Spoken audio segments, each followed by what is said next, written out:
This was meant to be Pakistan's house party, a grand celebration with all their friends back home in the first time in decades. But then New Zealand showed up, complained about the gauche decor, drank everything in sight, spilled spaghetti bolognese all over the brand new cream carpet, and then proceeded to fornicate violently in the master bedroom. In the middle of all of this, Babar Azam is trying to glue all the porcelain dove statues back together. But for unknown reasons, he's doing it incredibly slowly. From Virat Kohli's MCG6 against Pakistan to Bumrah's stump-destroying Yorker to Ollie Pope. Incredible things happen on the cricket ground. We also get iconic lines off it, like Jarrod saying, "I only believe in Jassie Bye." There are so many incredible moments that cricket fans just never forget. And now you can wear them on your chest. Free Hit Gear has launched a line of amazing t-shirts and hoodie designs. Passionate fans in India can order through their website, freehitgear.com, while fans abroad can use Free Hit Gear on the Etsy store to have items delivered to them. Order now with the code GOODAREAS, all one word, to get a limited time 15% discount, and you can wear a t-shirt like this one right here. The thing about parties is they can kind of go in one direction or another. Sometimes everyone has a great time, the hosts and the guests, and you feel like you've accomplished something. And at others, it's a little bit boring, or you find a shit down the back of your sofa in the morning. Pakistan's match was definitely the second option here.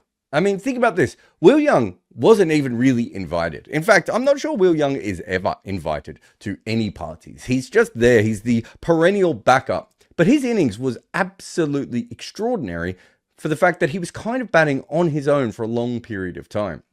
No one else was scoring any runs for New Zealand, and yet New Zealand were slight favourites in the game before Tom Latham had even got into third gear.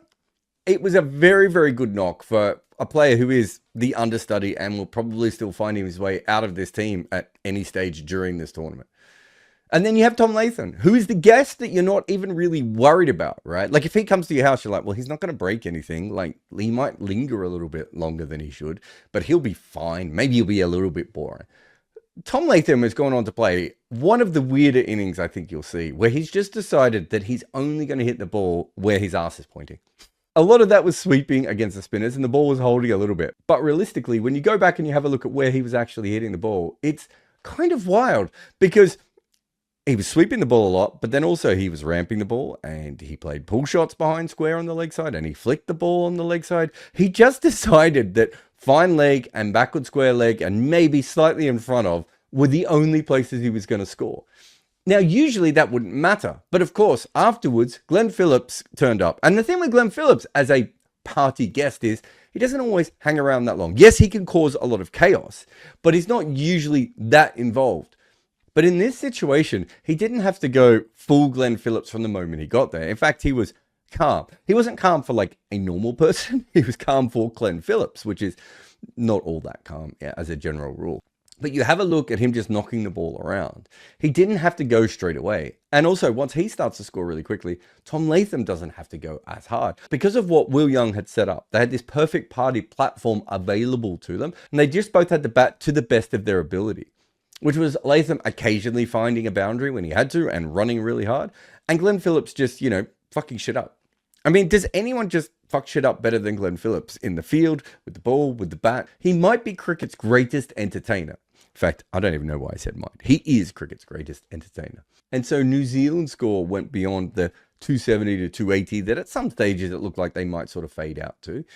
Went beyond the 290 to 300 where you're like, that's a good score. That's going to be tricky for Pakistan.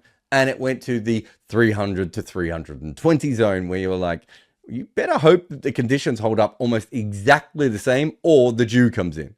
The dew did not in fact come in. And Pakistan had issues even before their innings started because Fakhar Zaman had injured himself at the start of the game, kind of like an old man trying to pick up a bus ticket. He'd somehow hurt himself, and it meant that, I don't know, if he was at the party and he was helping out, he's the guy that disappears to go and get the ice and you just don't see again, which means that Pakistan already have a different opening partnership than they wanted, and now they had a differenter opening partnership than they wanted. On top of that, the wicket did actually change. There was more inconsistent bounce, perhaps not as much as we were led to believe by Mohammad Rizwan doing method acting on it. But there were balls seaming around and it was tough to bat. All those things have to be put in context for what happened with Pakistan. But let's focus on New Zealand for a minute. The New Zealand seamers bowled so much better than anyone from Pakistan did. There was maybe a brief, tiny moment, right? Like just like a microcosm when Harris Ruff had a really good spell around the 32 to 36 over mark, right?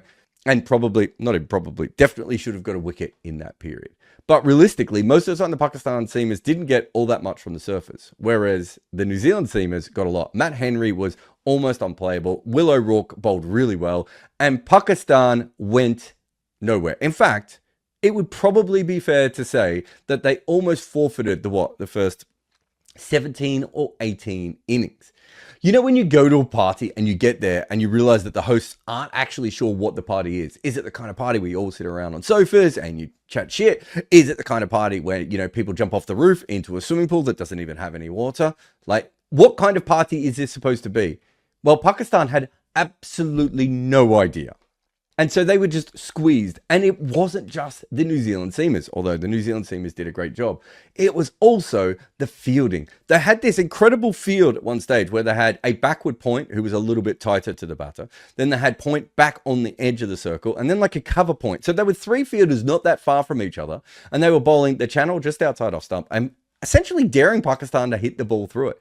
Pakistan played a lot of very pretty shots, straight to fielders for no runs. And quite often it looked like there should have been a run there, and some New Zealand fielder, generally Glenn Phillips, because he is cricket's greatest entertainer, trademark, would just stop the ball and completely halt any sort of positive momentum that Pakistan could have had. It was a brilliant start. I didn't actually check the run rates all that thoroughly, but I'm not sure if runs per over can actually go beneath 0, but it felt like they were well below. And then you have Babar Azam, someone who is an absolute genius in the middle overs of ODIs, having to open. That is not ideal. But he did actually bat into the middle overs. And the longer his innings went, the more torturous we all found it. At one stage, it was like, does he realize what is happening here? Has he somehow got it in his head that this is a test match, or that this game has infinite amount of resources available to him? How long is Babar Azam going to bat before playing, what do you call those things? Attacking shot. An attacking shot. How long is he going to stay out there in the middle? And even when the other guys came in and played shots, he was like, I'll just anchor. I know we need 10 and over for like 20 overs, but I'm just going to stay here at the other end. Fakisman could barely move. He looked like an absolute waste of space. And at the other end, do you know what Babar Azam was doing? Working the ball into the gap to find a one. Yeah, that's what you want to do when your batter is completely injured and can't run to begin with. Just find singles. How about you attack the spinners? How about you put the pressure back on? Honestly, for a little while, I was looking up the Sunil Gavaskar innings from 1975 in the World Cup to be like, he's not actually doing this. Babar Azam isn't actually forfeiting this innings to get a not out, is he? And of course he wasn't. He just was batting terribly, and he put no pressure back on at any stage from his end. Essentially, New Zealand were bowling to one end, and that one end was batters out of position, injured players, and then players well behind the rate. To misquote Ravi Shastri, did Babar Azam come to the party? I'm not actually sure he remembered. He sent out the invites, but then unfortunately on the night in question, maybe he was just somewhere else.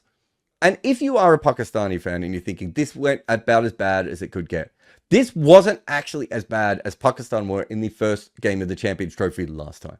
And I don't know, maybe they'll reuse this pitch. And if they do, we know at that stage, Pakistan will be absolutely unbeatable. But this was supposed to be a celebration.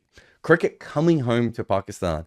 An ICC event after everything that has been going on, finally back home in Pakistan. And unfortunately for them, the only ones who enjoyed this party was New Zealand. South Africa did not choke. In 1906, South Africa needed 284 to win. They had only passed 100 in half their test innings at that point. At 105 for 6, it seemed impossible. They fought back but lost another flurry, leaving 45 to win with 1 wicket in hand.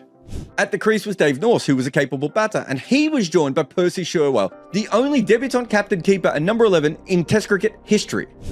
And these two were doing it. A huge crowd in South Africa cheered on every single run. With 8 left, Sherwell edged between slips for 4. Straight after, Norse ran a 3. England bowled 3 dots. All they needed was 1 wicket to tie. Instead, a leg side full toss, boundary, game over. This was Test cricket's first 1 wicket win, and the last partnership was a record for almost 100 years. But it was also something else. This was the first Test match that South Africa had ever 1.